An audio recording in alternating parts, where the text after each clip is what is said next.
Fala, meu querido estudante, tudo bom com você? Aqui quem fala é Gustavo Chamali, muito prazer para quem não me conhece e bem-vindos a esse canal de alta magia, de espiritualidade e de todos os papos filosóficos que a gente vai trocar. E hoje estamos aqui para trocar uma ideia sobre um grande ícone da magia, uma grande pessoa da magia que desenvolveu muitos estudos, um dos autores principais para quem quer iniciar nessa senda. Então, hoje vamos estar conversando sobre Eliphas Levi. Mas antes de qualquer coisa, não deixa de se inscrever aqui no canal, não deixa de curtir esse vídeo para não perder nada e continuar acompanhando aqui esses estudos, continuar se desenvolvendo para estar expandindo cada vez mais a mente com a gente, beleza? Então, sem delongas, bora para esse vídeo. Afonso Louis Constant. Este é um nome que você já ouviu falar? Aposto que não, né? Mas sim, esse é o nome verdadeiro do Eliphas Levi. E vamos entender como que se trocou esse nome com o decorrer dessa história. Mas o início de tudo isso começa lá em 1810, na França, onde nasceu esse grande ocultista, que na verdade no início ele era nascido de família, o pai dele era sapateiro, a mãe dele era doméstica, então eles eram uma família bem humilde, e desde o início da sua vida ele foi induzido a estudar na igreja, adentrar nesses estudos da igreja, porque naquela época que ele vivia, a criança entrar para os estudos da igreja era algo de muito mérito para a família ficava muito bem socialmente, então a família sempre incentivou ele. Então, aos 10 anos de idade, ele já tinha iniciado aí os seus estudos, e com isso, na comunidade do presbitério ali que ele participava, ele desde pequeno sempre se destacou muito com a sua inteligência e com a sua vocação nesse ramo. E em 1825 já foi aí indicado para dar continuidade no seminário e nos seus estudos. Então, já iniciou aí, foi aí que ele também teve um pouco de separação aí da sua família, não teve mais contato com ela, já foi direto só para os estudos lá dentro. Então, foi desenvolvendo cada vez mais. Depois ele foi ordenado como diácono, ele estudou diversas coisas, filosofia lá dentro da igreja, filologia, para quem não conhece, eu também não conhecia esse tipo de estudo, que é um estudo aprofundado nos próprios manuscritos sagrados e também nas suas linguagens originárias, na sua língua originária. Então, eram estudos bem intensificados para entender logo ali na origem de tudo dos pergaminhos e tudo mais. Então, foi um estudo que ele desenvolveu muito. Já bem cedo conseguiu já ler a Bíblia na sua própria língua original. Então, ele sempre foi um cara muito à frente do seu tempo ali nos estudos, sempre foi muito dedicado. Mas chegou um momento que ele resolveu confessar que ele tinha se apaixonado por uma moça que ele ajudou a fazer a sua Eucaristia e tudo mais, tinha se apaixonado por ela, e com isso foi muito mal aceito na comunidade eclesiástica ali, e com isso ele foi meio que expulso dali da ordem dele, dos estudos dele dentro da igreja, e ele se viu ali desamparado. E nessa mesma situação, por conta dele ter sido expulso, a mãe dele, com todo desgosto daquela situação, acabou indo a falecer, acabou tirando sua própria vida por conta disso. Então, foi um baque muito grande para ele, mas mesmo assim, ele ainda queria continuar nos estudos. Ele foi continuando por outros viés ali e fez uns estudos dentro mesmo da igreja, mas mais voltados ao misticismo. Começou a expandir sua mente nesses estudos e teve um momento que ele publicou um livro que era o nome do livro era a Bíblia da Liberdade. Isso nesse livro que ele escreveu tinha muitas coisas falando sobre a exclusão do inferno e diversas outras coisas que tinham ali firmadas na igreja e também foi muito mal aceito pela igreja, sendo até preso e tendo que pagar também uma multa de 300 francos para a igreja por conta desse tipo de coisa.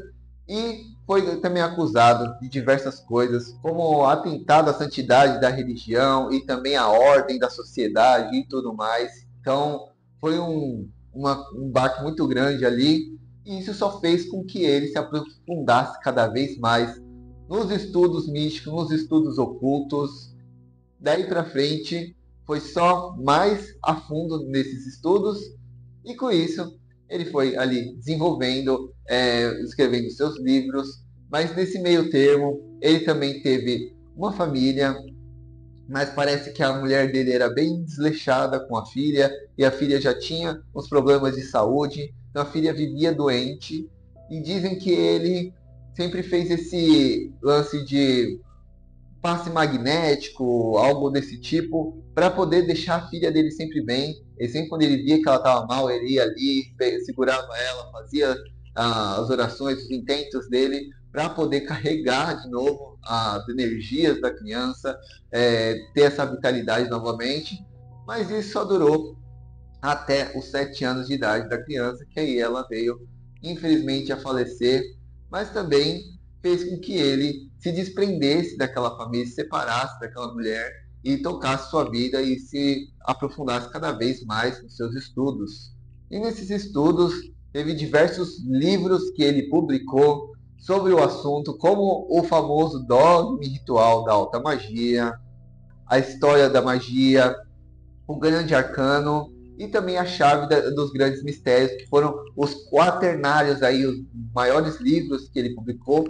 Também teve diversos outros que ele publicou, então ele desenvolveu muito esse estudo, e dizem que também teve uma situação na vida dele que um dia tocaram na casa dele, bateram ali 7 vezes na porta dele, e quando ele abriu, uma pessoa que muito pálida ali, um jovem muito pálido, simplesmente entrou ali na casa dele, sem permissão, sem nada, foi sentando na poltrona e ele sem entender nada, nunca tinha visto aquele moço na vida, e chegou ali e perguntou: de onde que eu te conheço, né? E esse moço falou: eu que conhecia ele, conhecia a sua vida inteira, sabia tudo sobre ele, e que ele era envolvido com o mistério do pentagrama. E disse também dessa questão dos números 5 na vida do Eliphas Levi, era algo bem corriqueiro. Então, se for analisar ali a cronologia da história do Eliphas Levi, vários acontecimentos aconteciam com o número 5 na data, 1815, 1835, 1865 e tudo mais. E, além disso, ele deu uma previsão de que o Eliphas Levi ia ficar muito famoso, muito conhecido, muito requisitado em 1865, mas também em 1875 ele ia passar por uma doença bem intensa, e se conseguisse sair dessa situação, ele morreria em 1885. E como foi dito e feito, né? E aí esse jovem saiu da casa dele, foi embora, e mesmo Eliphas Levi tentando achar ele, buscando em diversos lugares, nunca mais viu esse jovem, e seguiu-se a vida dele, confirmando todas essas previsões que esse ser, que também se dizia Deus, e até brincou, falava que ele era Deus para os espertos e para os profanos ele era o demônio.